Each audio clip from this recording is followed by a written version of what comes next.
Bonjour à tous et bienvenue sur cette vidéo qui explique le fonctionnement des versions dans Buildtech. Alors, dans Buildtech, vous allez retrouver différents projets que vous voyez ici, et ces projets vont avoir différentes versions. Donc, une première manière de consulter ces versions, ça va être de cliquer ici sur Liste des versions. Et donc là, on va retrouver le nom des versions, donc version 2 ou la version principale, la date de la dernière sauvegarde, et après, vous allez pouvoir sélectionner la version. Donc là, par exemple, je sélectionne cette version, je trouve la variante principale ici. Donc je suis sur une version du projet. L'idée, en fait, c'est que un projet, sa vie et des estimations, sa vie assez rapide. Assez souvent, on va nous demander une première estimation qu'on va faire assez rapidement, puis une deuxième qui va être plus précise, une troisième où on va changer la salle de bain, etc., etc. C'est pour ça qu'on fait plusieurs versions et que sur chacune de ces versions, par contre, vous allez pouvoir générer, que ce soit des rapports d'estimation en PDF ou en Excel, en DPGF, les consultations, etc.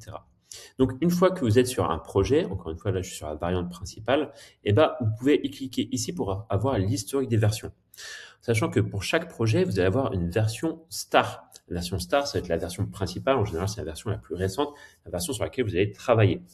Donc, maintenant que je suis sur la variante principale, qui est d'ailleurs pas la version la plus récente, donc je vais plutôt sur la version 2. Donc, je retrouve ici version 2. Et imaginons que maintenant j'ai une nouvelle demande modificative. Et ben à ce moment-là, je vais faire dupliquer cette version. Et donc je vais appeler version 3. Je vais sélectionner. Automatiquement, je suis redirigé vers la version 3. Je vais modifier. Donc par exemple, là, je vais mettre un peu de travaux. Hop là, je mets des travaux un peu partout.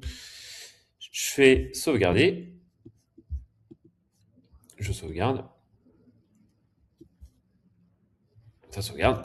Et après, je retourne sur le petit œil en haut à droite et je retourne du coup, hop là, sur la version 3, ici, où on peut voir qu'il y a la modification de travaux qui a été effectuée et où on peut à nouveau générer tous les rapports PDF, etc. Donc, ce qui est bien important, c'est que maintenant que cette version 3 est devenue la version la plus récente, et je mets le favori dessus, la petite étoile dessus. Comme ça fait qu'à chaque fois que je vais retourner sur ce projet, automatiquement, ça va être sur cette version que je vais me rendre.